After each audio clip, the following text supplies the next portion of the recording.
Call to order the District Board of Directors meeting for Monday, April 19th, 2021. May we have a roll call, please? Betty Christinelli. Yes. Kristen Kraft. Here. Craig Durlock. Here. Richard Murden. Present. Linnea Miller. Here. Gordon Shallow. Charles Spargo. Here. Open meeting certification. This April 19th, 2021 meeting of the Mid-State Technical College District Board of Directors and all other meetings of the board and or its committees is open to the public in compliance with state statutes. Notice of this meeting has been sent to the news media and its designated persons in an attempt to make the citizens of the Mid-State Technical College District aware of the place, time, and agenda of the meeting. Open forum.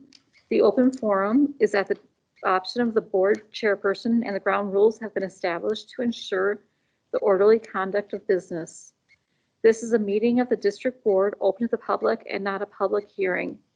Persons who wish to address the board of the district board may make a statement as long as it pertains to the specific agenda item.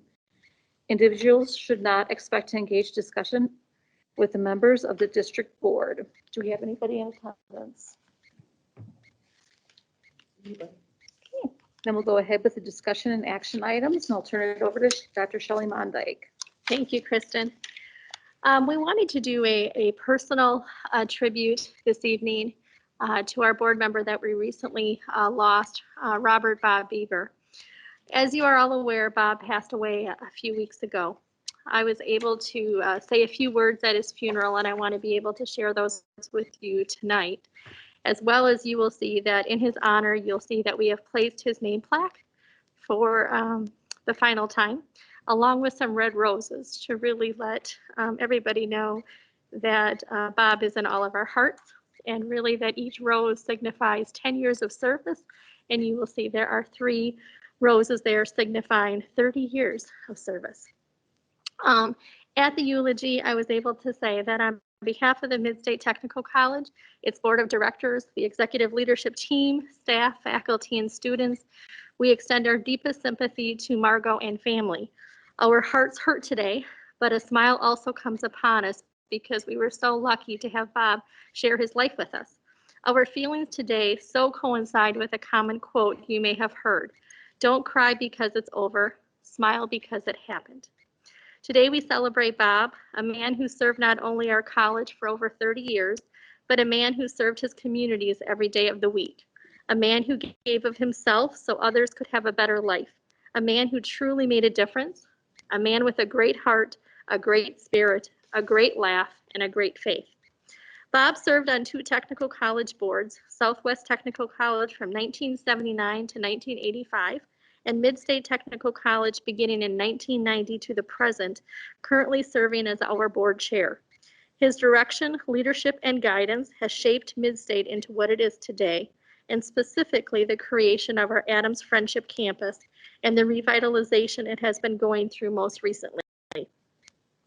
Bob had a presence nationally through his membership with the Association of Community College Trustees, a presence in the state of Wisconsin, known as the longest serving board member for all 16 colleges in the Wisconsin Technical College system, and a presence regionally with involvement in so many entities. In other words, Bob lived. He lived to serve. His presence and commitment were felt nationwide. Board members from around the state also send their sympathies and want you to all know there was no better person than Bob, an individual who was an inspiration. He was a role model. He was committed, engaged, and just fun to be around. A person who loved education and worked hard for rural students and communities to have the same opportunities as urban students and communities. During meetings, I would often hear people ask, "What does Bob think about that? What is Bob's perspective on this topic?" He was the historian. He was the wealth of knowledge. He was the person who was always able to bring a clearer picture to whatever was being talked about. In my closing, I stated that at Mid-State, we will continue to carry on Bob's legacy. We will continue to focus on students and communities because that is what Bob showed us to do and would want us to do. Always listening, always working hard, and always trying to make it be a better world. We have started a Robert Beaver Memorial Student Scholarship, and I'm very proud to tell you that we're just close to $2,000 that we have raised that people have donated. We believe this would make Bob proud, and I can tell you, talking with Margot and the family, they were very touched by that. I ended with saying that we will continue to tell the Bob Beaver story for years to come. It reminds me of the verse that reads, "The song is ended, but the melody lingers on." Bob's song on earth may be ended, but the melody of him and all he has accomplished will never die and will never linger in all of us for years to come. We did include a press release in your packet that we had sent out formally from the college, and we just put a really short slideshow together with just a handful of pictures, but we thought that it would be a great honor to show this as well. So with that, Angie, if you could please play.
I think with that, we would say we thank you, Bob.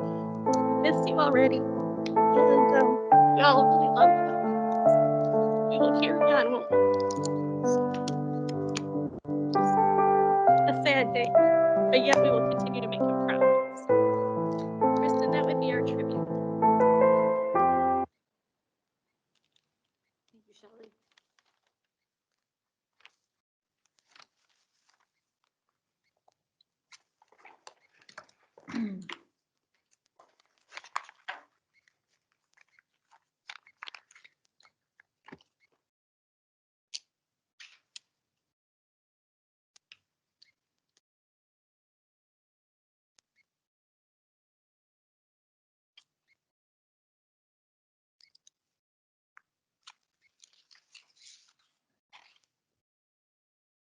Okay, let's see.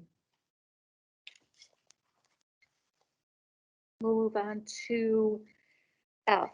Let's look at the action, go for an action on the approval of March 15th District Board meeting minutes as shown in Exhibit A. Is there a motion? This is Betty. Second, Chuck. Say that anymore. But it's Betty.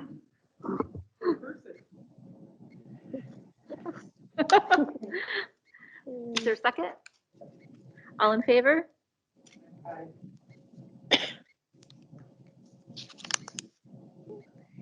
And an action, is there approval for the March 11th committee meeting minutes for the finance infrastructure on the proposed FY22 budget as shown in Exhibit B? Make a motion.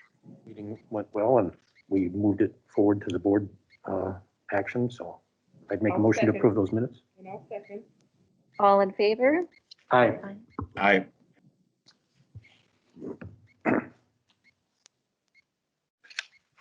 H, I'm looking for an approval on the consent agenda items, including the payment of bills and payroll, contracted service agreements, procurement of goods and services, district approval of hires and resignations of contracted staff.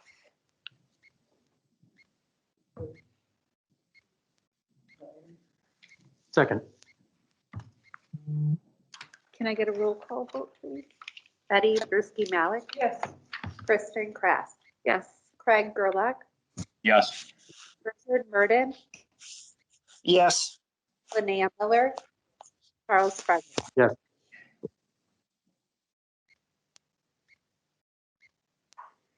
Okay, move on to the chairperson's report. I'd like to welcome everybody to the meeting. It's really nice to have some of us in person. I can't wait till we're all in person. It's really nice to see everybody again. I'd like to talk a little bit about the Spring Boards Association meeting that was held virtually on April 16th. Would anyone attending like to comment on the sessions attended? It was great. It was listed as a meeting on diversity, equity, and inclusion. It was a fabulous, visionary and inspirational leader, Dr. Damian Williams, who started the day off. Then there was a president's panel regarding diversity, equity, and inclusion by President Jack Daniels and President Brian Albrecht. And then the third part was a committee meeting engaging in advocacy and action. And it was members of the Milwaukee Technical Area College, Gateway, and then a couple members from the Wisconsin Technical College system. We had a breakout session that put in everybody's place. One of the items that was talked about, that was probably most of the panel in the breakout session regarding communicating in a diverse world. And I can't say enough about the attendance. According to our results, 78 people were registered for the meeting or attended. 41 were trustees, 13 presidents, 2 state board members, and 11 college staff members. And as you all know, maybe you don't know, I can tell you, Monty is a volunteer to host our summer meeting, the Holiday Inn in Wisconsin, and here in Wisconsin Rapids, July 15th through the 17th. Our fall legal issues seminars are ready scheduled for October 27th to the 30th. Our winter 2022 is scheduled for January 27th to January 29th, and that's at Lake Shore Tech at Stock. Our spring 2022 meeting is at Doubletree in Madison, April 28th to the 30th. Then the winter 2023 is already scheduled for the legislative seminar in Madison. All these dates are on the website under future events. It lists our 2 ACCP meetings coming up. The Leadership Congress is in San Diego, October 13th through the 16th. 2022 Legislative Summit is February 6th through the 9th in Washington. Then it also lists all of the state board meetings. The next one coming up is virtual, but it is at the state office on May 18th. And it gives the calendar year for the remainder of the dates. So our website is being updated. We had very good meeting in the afternoon, board of directors. We're presenting a 0% increase for association dues. There will be some discussion about compensation for the staff. Right now, there was a 0% increase proposed. There was a lot of discussion at the meeting about putting a raise amount in and taking it out of our surplus if raises are recommended after we're talking about evaluating job descriptions, and that all may take place before. That would conclude the association meeting. Thank you, Betty. As Betty mentioned, the ACCT Leadership Congress will be held in San Diego, October 13th to the 16th. They're going to focus on advancing diversity, equity, and inclusion. Registration opens in May. If you're interested in attending, let Angie know. I would like to talk a little bit about board advance. I'm wondering if there's any interest in having a board advance, possibly in June, May or June of this year. Maybe just getting together and as a board, so we haven't had one in a while. And then possibly having one again in the fall with the foundation like we have in the past. If so, then maybe we can have Angie send out dates. I would like to. Yeah. Angie, could you possibly send out dates? Thank you. Kristen, one topic that I'm thinking you may be interested in would be our diversity, equity, inclusion that we're doing here at the college, since that is something that is definitely on the forefront, and we could put at least one presentation together as far as what we're doing here at Midstate and so forth. And Karen and some of the student service staff are leading our efforts, but that would be a great update probably for all of you. So I can work with Kristen on what our other agenda topics may be. Thanks. And our next meeting date will be Monday, May 17th. It will be held here at the Wisconsin Rapids campus or virtually. Committee of the whole will begin at 4:30 with regular meetings starting at 4:40. That is all I have today. Next is the president's report with Dr. Shelley Mondyke. Thank you, Kristen. Just a few things to provide an update to all of you. Under campus activities, wanted to let you know that we did complete the mock site visit that had been scheduled for March 31st and April 1st, where we had people come in to ask us questions to prepare us for our accreditation visit that we have on May 3rd and 4th. I need to tell you, we had 8 different sessions, 8 different teams that had to have the one-on-one with the people asking questions, and I can tell you that it went well. It went well. Our feedback that we had received was very positive, very much keep doing what you're doing, continue to share examples of your work and so forth. So what we are really doing now in these final 3 weeks, because I can't believe it's really 2 weeks away, what we're doing is we're having final meetings with those different groups to provide any direct feedback that we did receive from the mock site session. And then also really just continuing to be that cheerleader of, you know, we have this. This is our time to really talk about all the great things that are happening at Midstate. So I really, at this point, I don't have anything to believe that it's not going to go well. But also a time, I have campus conversations scheduled next week with all staff. And part of that will be, just remember, we did this for practice, and now it's game day. So we can't relax. We have to continue to make sure we perform and talk about all the good things. But I was very pleased with the feedback that we had received. So we really, when you've heard me talk about kind of the 3 steps of talking with our HLC liaison, doing the mock site visit, and now kind of the actual focus visit, we really have 2 of the 3 things checked off. And the first 2 have gone really well. So we're going to be hopeful that number 3 is as well. So again, our scheduled time is May 3rd and May 4th. You as a board, do not have any time on the agenda. Just to let you know, they had removed that. So we'll just continue to work through the sessions. We did add, there is a 20-minute conversation now with the chair of the review team and myself. So we're going to start out the day, and then we'll go into the more concentrated efforts. Second topic that I wanted to talk about was the promotion of Greg as our new Vice President of Finance and Chief Financial Officer for the college. I had sent out an email, I believe it was the end of March, just letting you know that we made that decision.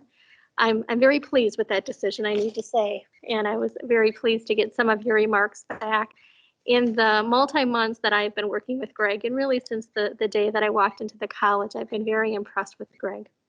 And it really didn't make any sense to look for someone who has been sitting right next to the executive leadership team and really has supported the board, I think, in so much detail. And luckily, Greg accepted that position. So I just want to formally say congratulations, Greg, wherever you are here. Thank you. And, you know, and so we're so excited. So with that, I'll be working with Greg. We are not backfilling his direct position. You may recall we had a vice president position and then he was in a business manager role. We're not going to fill that. And working closely with Matt and also the custodial team because Greg is over that as well. So we're going to shift some of those dollars, reallocate to really strengthen that team as a whole. And so as we kind of go through that, we'll make sure that Greg kind of keeps you updated on what the plan is. But we're just excited about the future. So I just wanted to make sure that everybody knew that decision that I had made. Third topic would just be COVID. Even though some people believe COVID is kind of going down, as you see the state numbers, they're really not. They're kind of coming back up. I just wanted to reassure you that as a COVID team, we continue to meet weekly.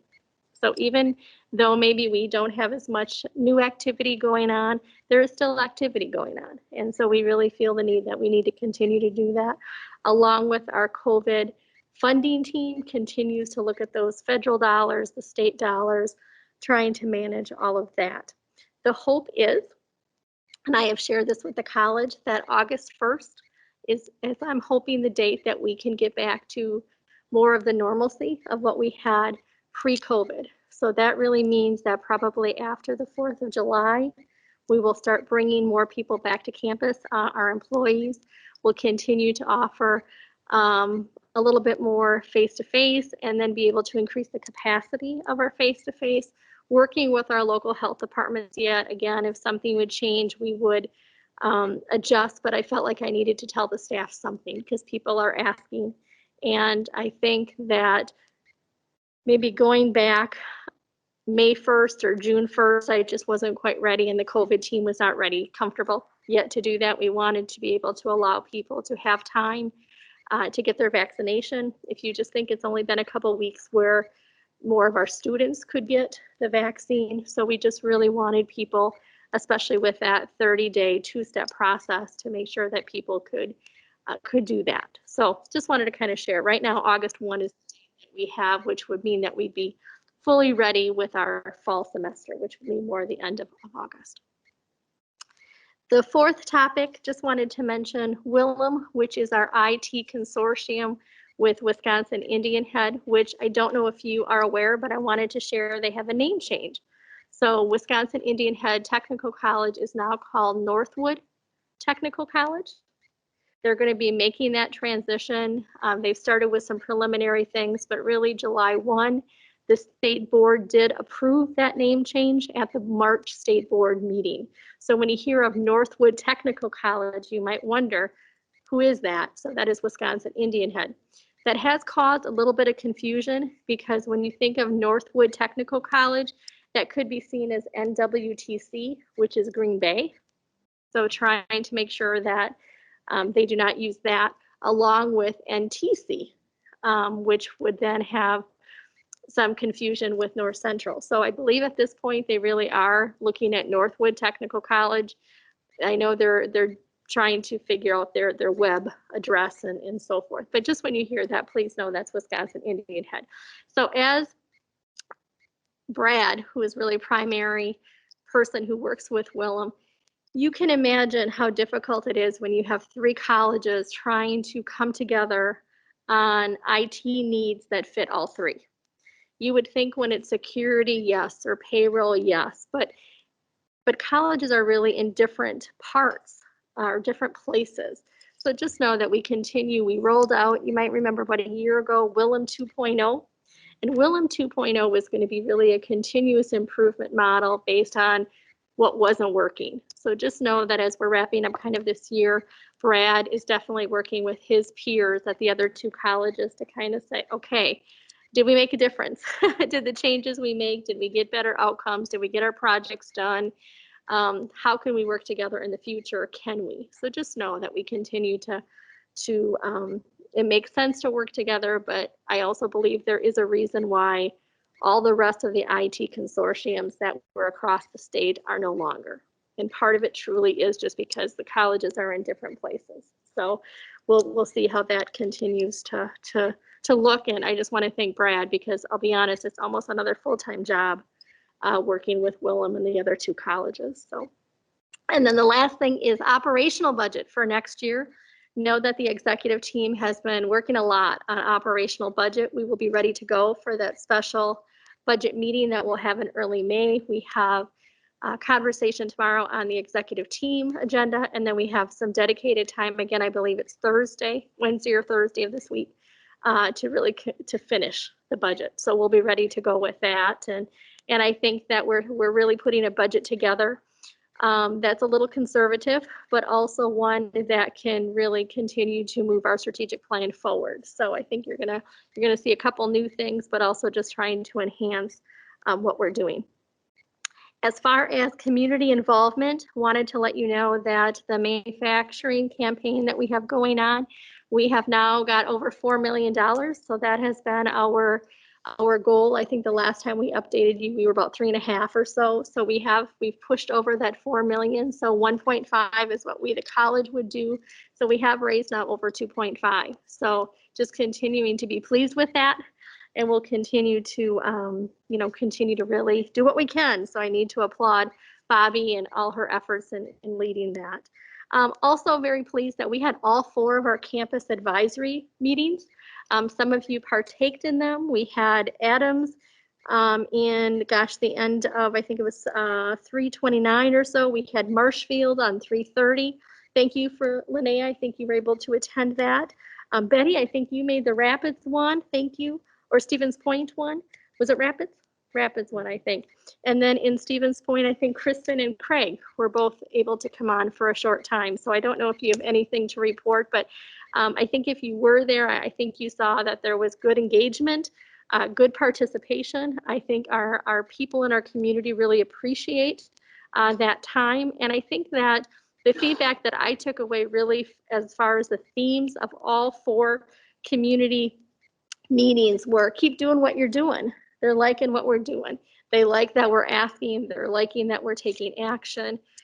So again, it just kind of, for me, revalidates that having that listening ear is a good thing. So I don't know if there was any comments that any of you wanted to make on that.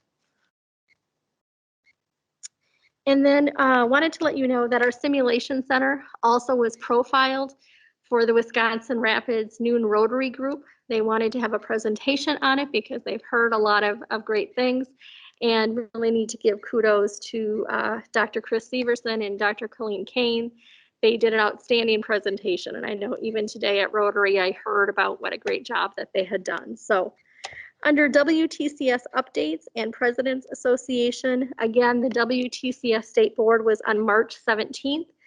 During that time, they did do the approvals for the WTCS grants, which Bobby is going to share with you a little bit later tonight. I think you will be very pleased how Mid-State fared, both in all their competitive grants. I think we did an outstanding job. I just need to say that. So I don't want to take Bobby, I don't want to take your wind, Bobby, but Bobby and the collaboration, I think that was done across the college, really, we have a good best practice right now. So we want to continue that. And then also on that day, we had president's meeting, which I led, which I'll be honest with you, we've only got a couple more months where I'm the president of the president. So that will be good to kind of hand over that baton as well. And then on April 1st, AACC had a listening session, and they invited the 16 technical college presidents to be able to talk directly with AACC and talk about the trends that we're seeing in Wisconsin and our challenges and what we think about all the federal dollars that are coming our way. And just wanted to let you know that I did partake in that. And that's always good. It's good for us as a technical college system to be able to come together and say, hey, this is good, but this isn't so good. So I was glad that I was able to participate in that. And that would end my report, but would take any questions if there's any.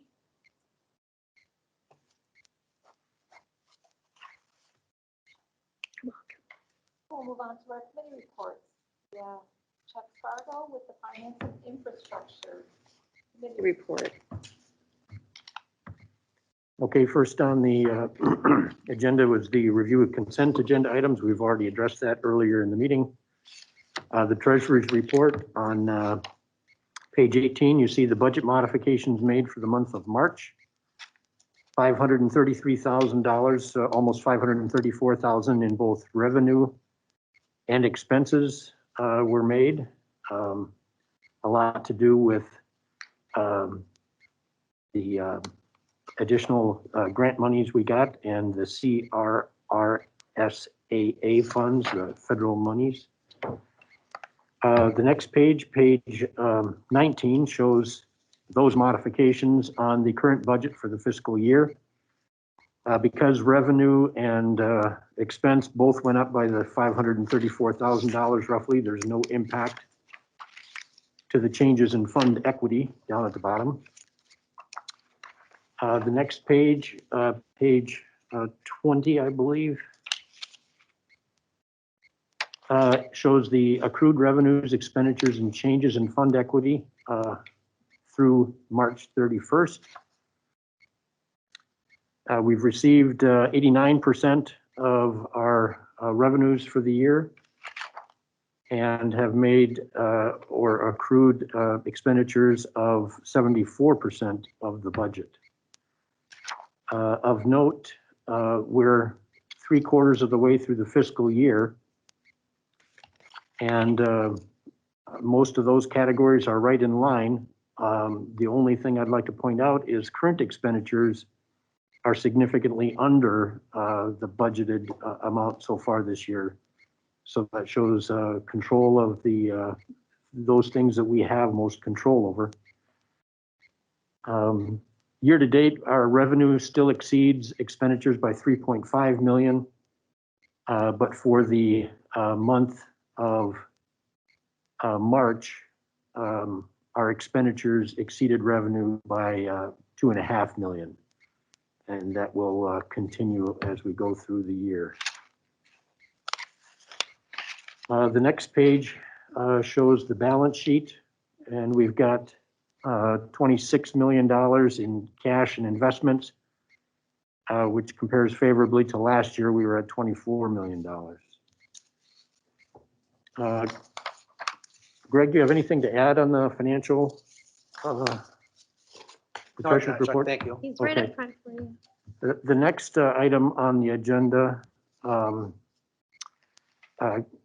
Greg is going to go over the budget amendment that we've had. A couple times a year we do this. We're making monthly changes that we just talked about, but we need to formalize that through board action, and that's what Greg will lead us through now. Thank you, Chuck.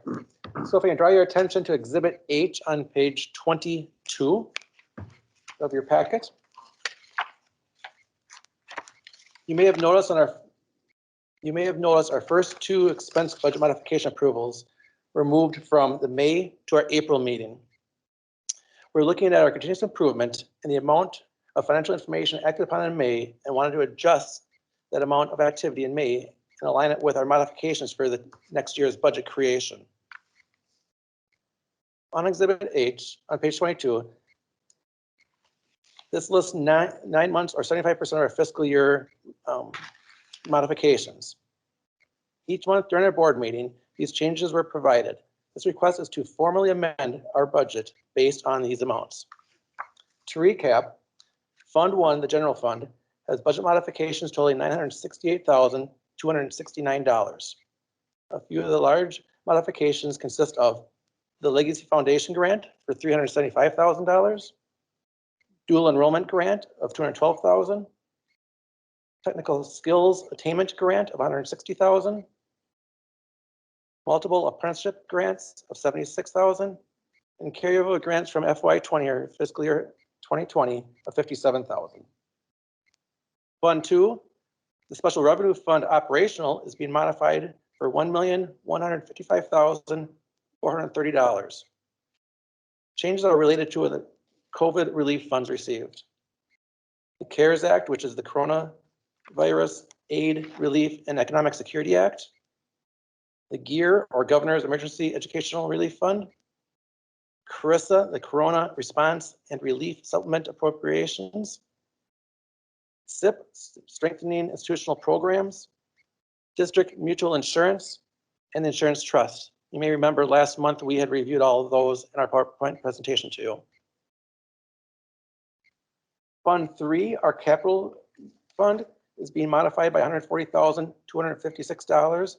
The major items consisted of FY21 projects that we started, FY20 projects that we started, FY21 projects we started in FY20 and needed to reduce the FY21 budget because we spent the money in FY20.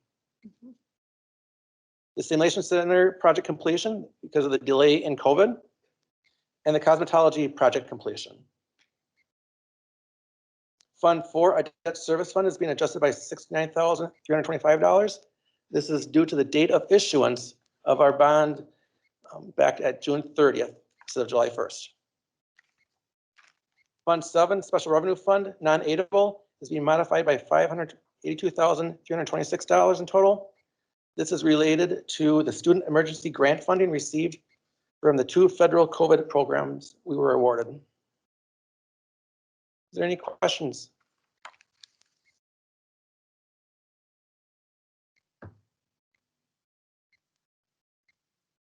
If not, I'll have Matt come up and talk about the Marshfield. If we could just take a. Oh, I'm sorry, thank you. Motion, I'd make a motion that we approve the budgeted budget amendment as indicated in Exhibit H that Greg just went through for us. I'll second. This is Betty. Can we get a roll call vote? Betty Brusky Malik, Yes. Kristen Kraft, Yes. Craig Gerlach, Richard Murden, Rick,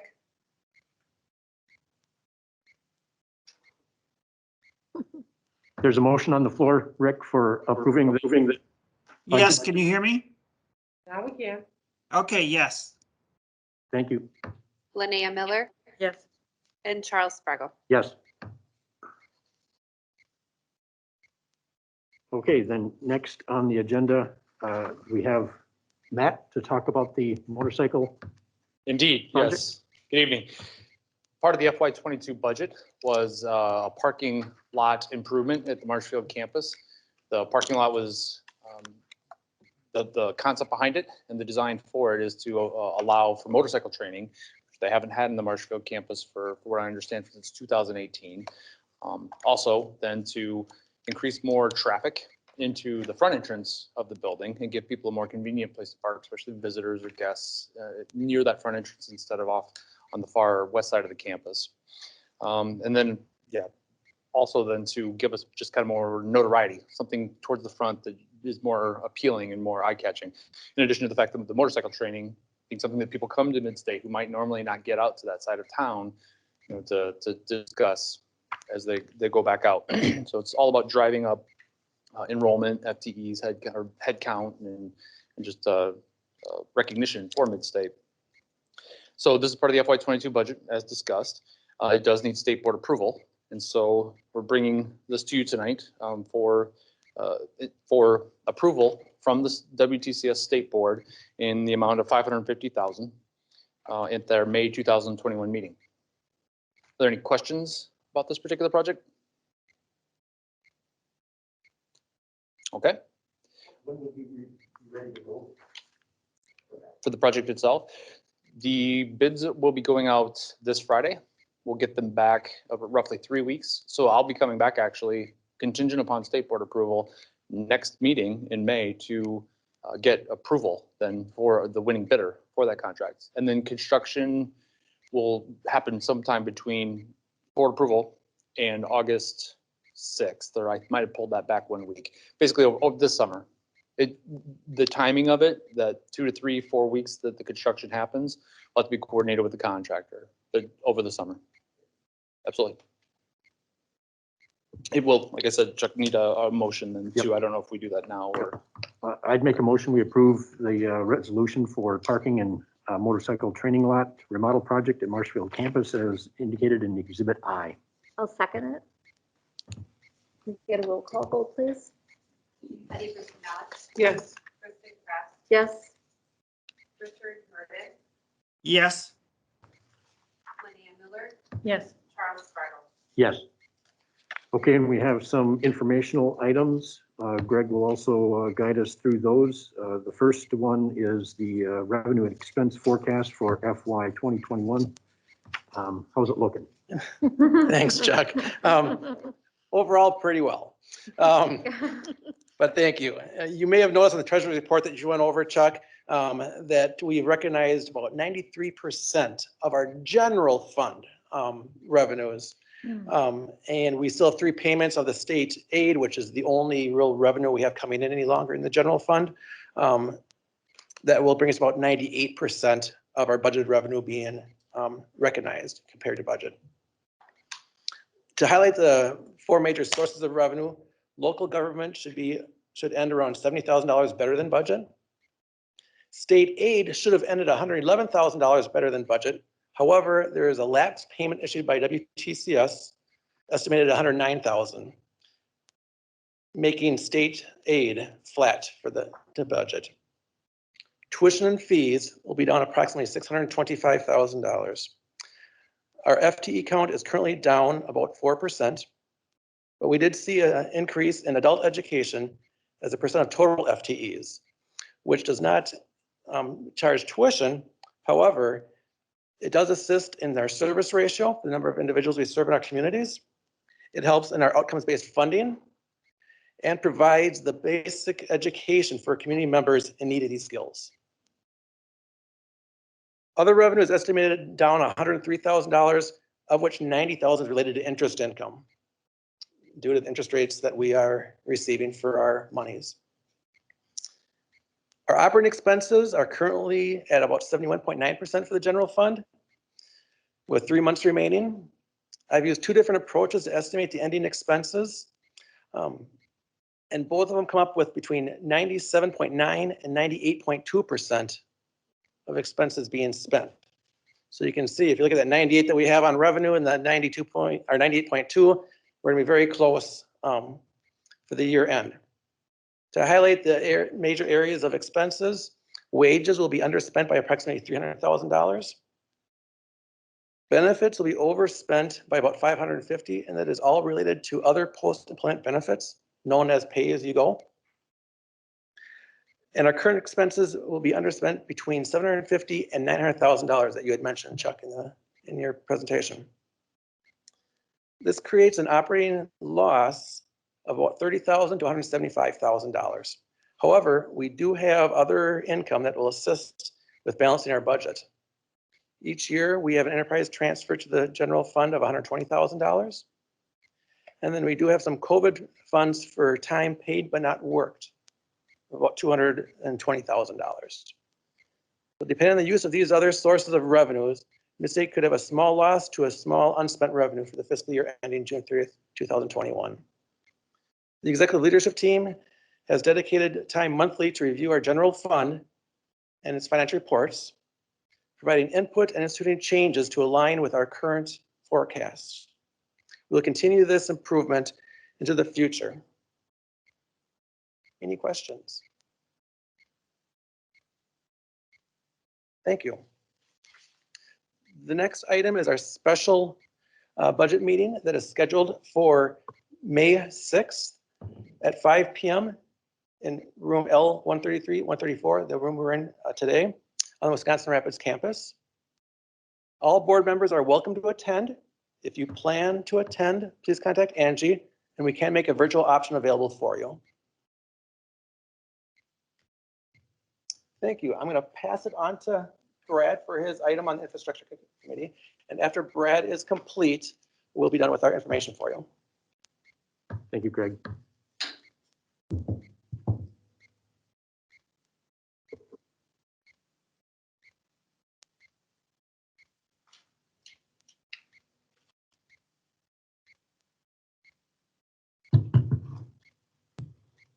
All right, thank you, Greg. As you may recall, Midstate experienced a cyber incident on September 28, 2020. This incident incurred expenses, which Midstate submitted a claim to our insurance carrier. The total for the claim submitted was $319,429. This amount was comprised of the following expenses. $200,071 was for data recovery costs that included additional hard drives for data restoration, as well as consultants to assist in restoring services. $63,481 was for forensic expenses, and another $55,877 were for extra expenses that included overtime wages for IT hourly employees, legal costs, meals, mileage, recovery software, and employee wages paid but not worked. Per our insurance policy, Midstate paid a $25,000 deductible. In addition, $32,612 were for wages paid but not worked and were not covered by our insurance policy. This resulted in reimbursement to the college totaling $261,817. And with this payment by the insurance company, this officially concludes and closes the ransomware incident that we experienced. Any questions? Good to have insurance. Thank you, Brad. Yep, thank you.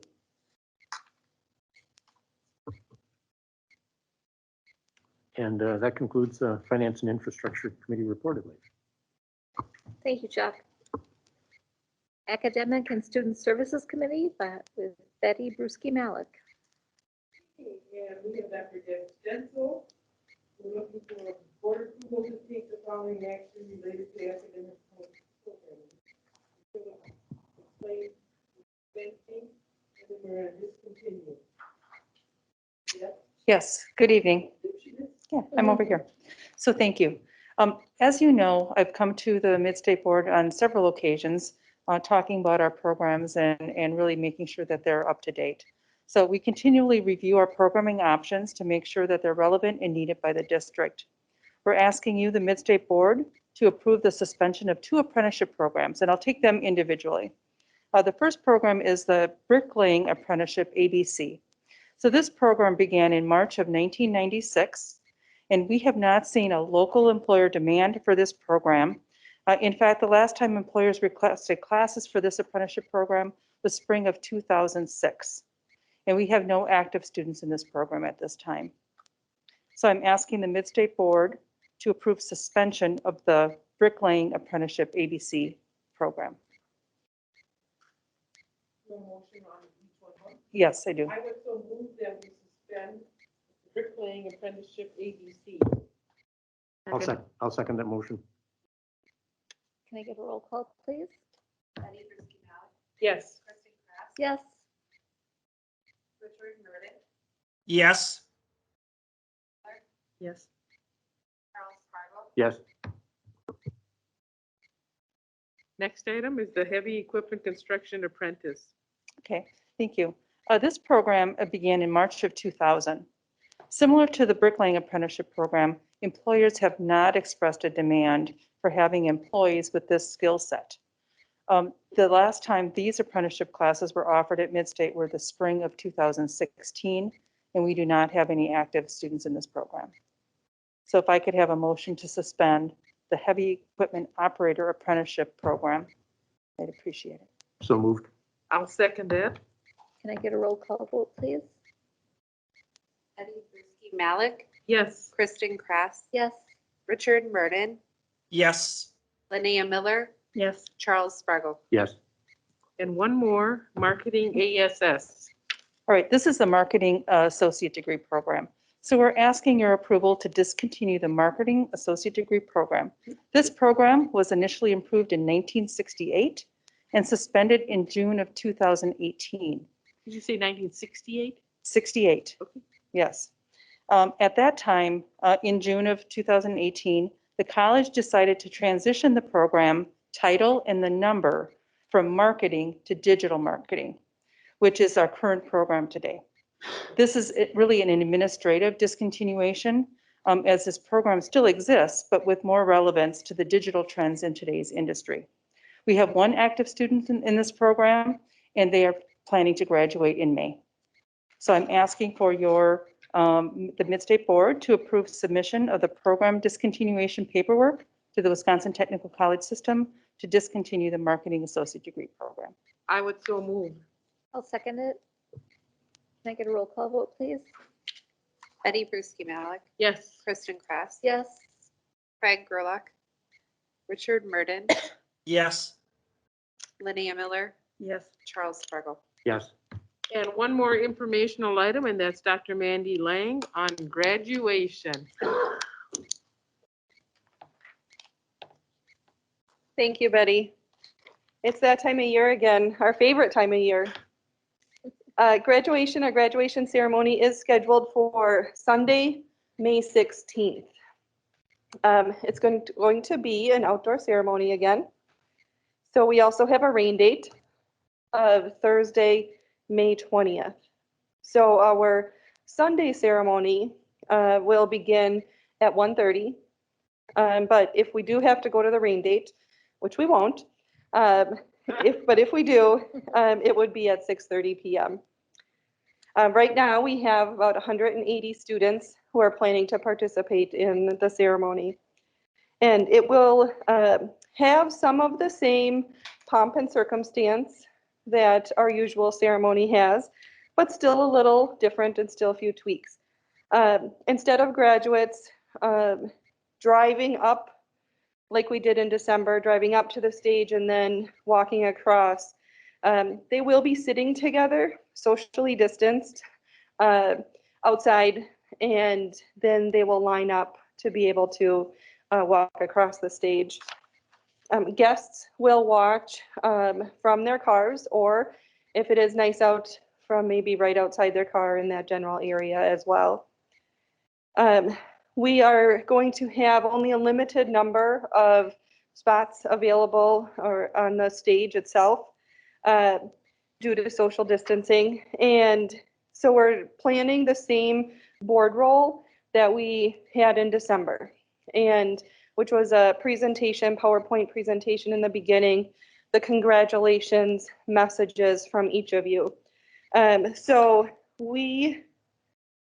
you'll be getting an email from Angie kind of confirming whether or not you want to use that same message that you did in December, or if you would like to write a new one to include in that pre-ceremony presentation.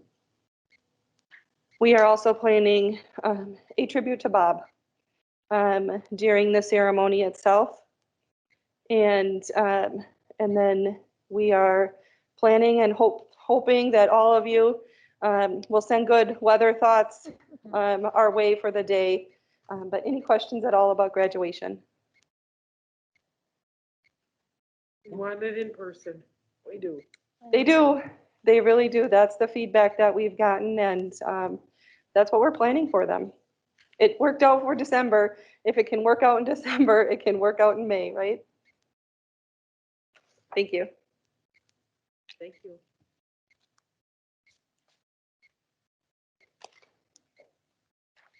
Human resources. Thank you, Betty. And we have the Human Resources and External Relations Committee, and we'll have Dr. Bobby Zamro. Okay, everyone. It's legislative season again. I wanted to share with you a number of initiatives you'll see in your board materials, but we have been really working hard here at the college. Many of you have been involved in some of the initiatives, and some of my colleagues here at the college, but there's 6 of them that really I wanted to highlight to you, as well as you'll see 13 letters of advocacy that were in your packet. The first one, the first event, if you will, was a national conference, the ACCT conference that was held this year, but it was virtual. So normally it's the trip to DC, but this year we did it over the internet. And we had a number of visits, Ron Kind, Ron Johnson, and Tammy Baldwin. And Bob, Betty, and I were able to pop on those meetings with the ACCT and our other WTCS colleagues. Really gave the WTCS an opportunity this year to talk about the pandemic and show appreciation for both the CARES money and the CRISA money that we had. We shared that with all of our legislators. And then how we use that money. So that was really important. We did hear a couple themes. The first one is that there's going to be some proposals coming up at the national level for free college. We've already heard a little bit about that, but we're thinking that that's going to be a theme coming forward through this administration. And then the second was the Higher Ed Act that we all always watch. They're not looking, they don't believe that that's going to be taken up this session just because of the change of administration, but they know that that needs to be changed.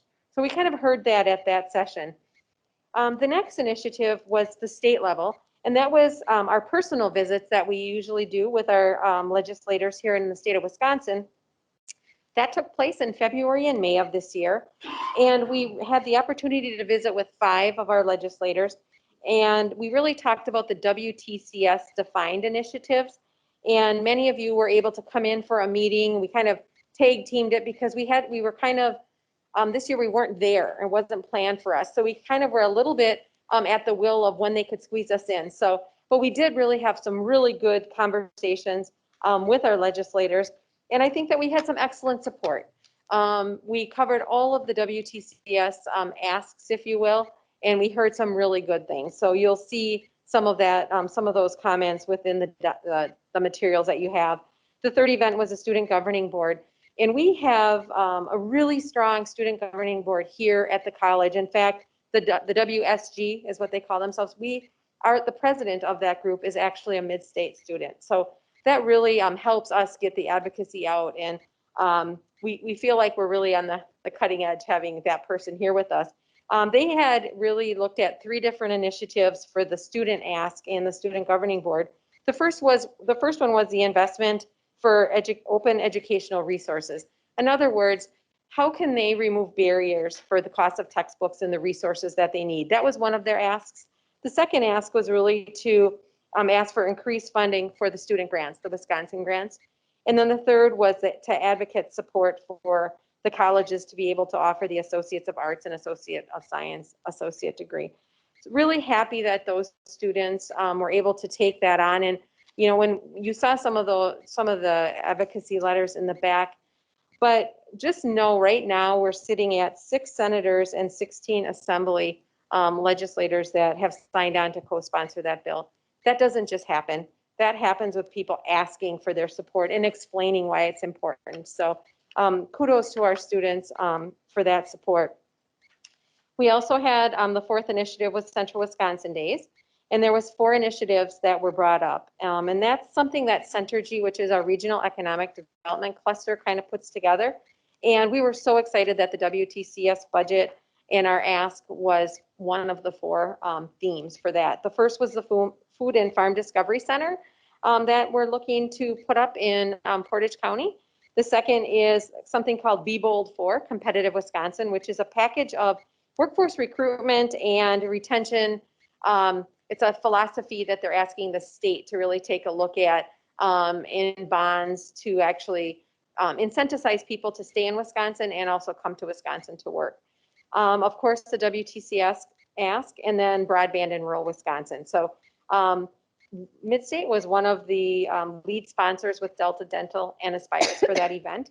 And we had 6 people from the college really on the 10 teams. So we really had a great coverage. And then we had an individual from NTC that also was on a team. So we were able to tell our story well. The 5th piece was the Heart of Wisconsin had a legislative breakfast. So some of those legislators got to hear it again, but that's okay. So that was in March, and Craig Bernstein from Workforce and myself attended that. And then finally is the kind of the boots on the ground additional advocacy for the repeal of Statute 3631. And then again is allowing us to offer the Associate of Science and Arts, liberal arts. So you'll see in your package that we had a number of letters and, you know, just the business support from Gamber Johnson, Innovative Machine Specialties from Marshfield, Gunderson Hospital from Adams, Heart of Wisconsin from Rapids, Lakeland University, which was one of our university partners that said, hey, this is a good thing. And then the school district support. I'd like to thank Mandy and her team We were able to, even over spring break, come up with letters from Spash, Marshfield High School, Adams, Friendship, Nakusa, Tri-County, Pittsville, and Auburndale. People just don't write these letters. They want to know what's behind the letters. So being able to get those in the packet, we're really hopeful. And that hearing it has now been kind of pushed out until the first week in May. So that is kind of yet on the table for us. So we're still following that. But that wraps up my legislative update for this spring and this season. Is there any questions that I can answer for you regarding any of that information? Bobby, if I could just add, I know I've had some questions regarding what is the UW position regarding the transfer conversation. And you will note that you will see probably more and more in the media that will be coming. I know there was an article yesterday that came out. The UW is opposed for us to have that ability. They have came out, they're very clear with that they feel like that is not something that we should have. And they also now have kind of came out to really say, we believe higher ed in the state of Wisconsin needs to be looked at. And really the article yesterday talked about how it could be the demise of the two-year colleges if this would happen. And so they really came out with that, but also talking about maybe we have some ideas how technical colleges and the UW should work together, which could mean some elimination of technical colleges. So please know that I think over the next, 2 months, there's going to be a lot more dialogue, but just know that the system office, we're on top of it. Definitely do not feel that there needs to be any change in the technical college system, but just know that that is a little bit where they are going. So that's a little concerning to us. So definitely trying to stay on top of that and really keep to really what the focus topic is. This is about pathways for students. And it should just not be that depending on where you live, you can either go to your technical college or not. That's really the bottom line. It's really an equality issue. So, but just, you're going to hear more and more about that opposition, I believe. Thanks, Bobby. Yep. That wraps up the legislative. I have one more topic for you, informational. And that is really about the grants, as Shelley kind of spoke to in her remarks as well. In your packet, you found a table. And I wanted to share this with you because we just completed our fiscal year 2022 competitive grant submissions. And we were just so excited to learn about the awards this year. If you look at the table and kind of take a look at that third column, you'll see what we submitted for. And we submitted, this year, we submitted for 5 competitive grants, 1 in career pathways, 1 in completion, 2 in core industry, and 1 in developing markets. And we actually did really well because we received all of those grants. We're really excited to be able to support our agribusiness, science, technology, career pathways. We are going to enhance student persistence and completion. We are going to use some of these funds to really help build our business management program, and I'll talk about that in a minute, and our core industry for nursing, as well as a developing markets grant for our culinary arts. So that's the new program, and we have $200,000 now to use towards that, and it's very specific in the grant application. So over the past 3 years, you can see that the first 2019 was a pretty good year, right? 950,000, and then we had 425,000 last year, and then we're back up to 970. And what I think is really pleasing to me is at the number of grants. It's not only, we had 4 grants back in 2019, but this year we were really able to get more. In this category, we got 6, and that's really helpful for us to really use the monies to do the mission that we're called to do. The second classification of grants is really the adult education and family literacy, and that's kind of at the bottom of the chart. And this is where we really knocked it out of the park. You can see that in the past couple years, we've had the 85,000 and the 83,000. Now this grant is only offered, we can only apply for it every 4 years. So we got to put our best foot forward. And in the past, we really only were successful in the AEFLA comprehensive grant. And now this year, in this round, we were able to write, and we wrote for 4. We actually wrote for 5 and received 4.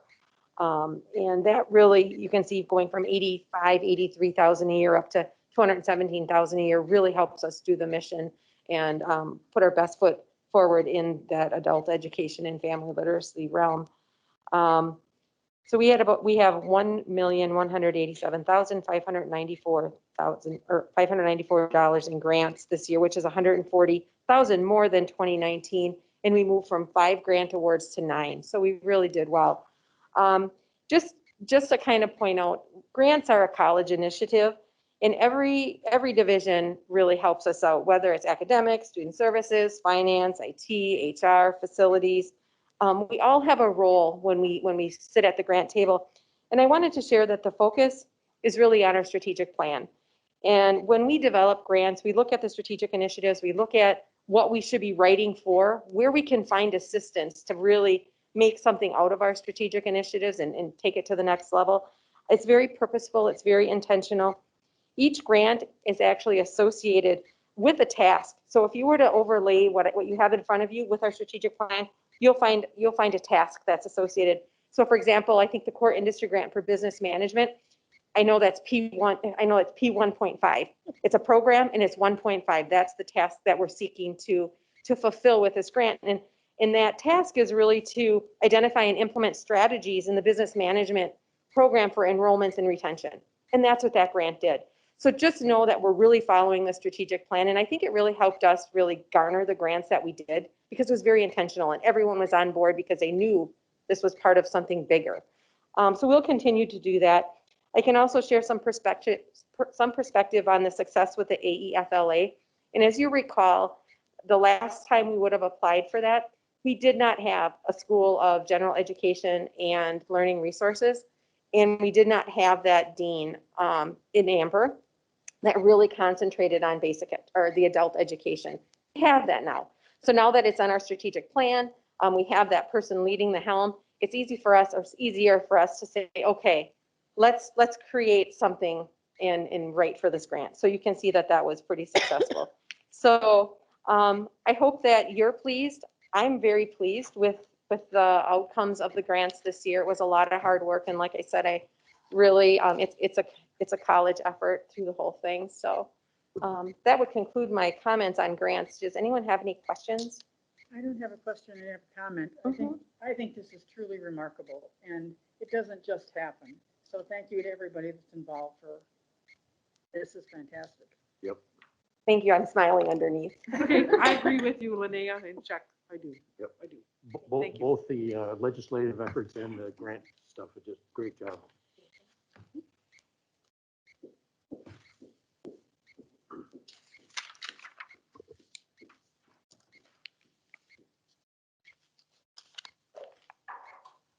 Then we'll move on to committee of the whole. Earlier this evening, during the committee of the whole, we discussed board officer positions and the need to fill the chairperson position along with any subsequent positions. At this time, I will call for nominations for chairperson.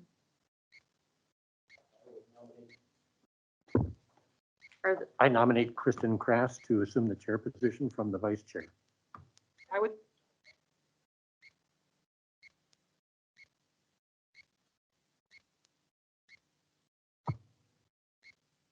Will that be seconded? Is there a second? Linnea. Okay. Are there any other nominations? Are there any other nominations? I would move that nominations be closed and we cast a unanimous ballot for Kristen Krass. Second.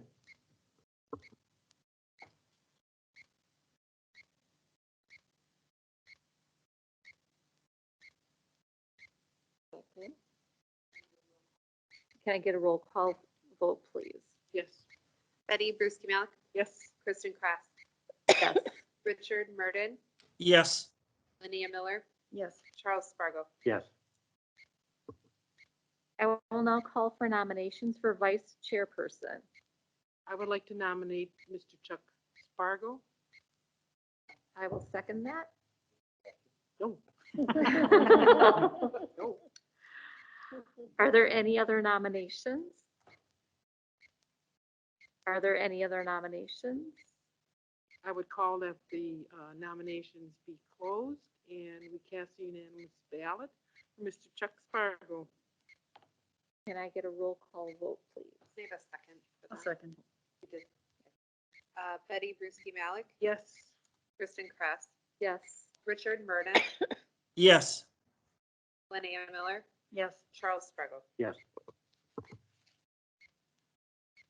Based on this action, board officers through June 30th, 2021 include Kristen Krass, chairperson, Charles Spargo, vice chairperson, Linnea Miller, secretary, Charles Spargo, treasurer. In addition, discussion during the committee of the whole resulted in the following committee assignments effective through June 30th, 2021. Finance and infrastructure, Chuck Spargo and Rick Meerden. Academic and student services, Betty Bruschi Malik, Craig Gerlach, and Kristen Krask. Human resources and external relations, Gordy Shallow, thank you, and Linnea Miller.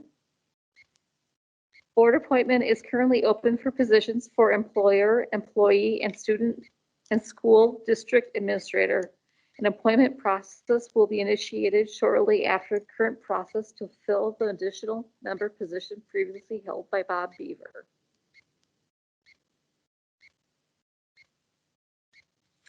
With that being said, I think next is adjournment. Can I get a motion in a second?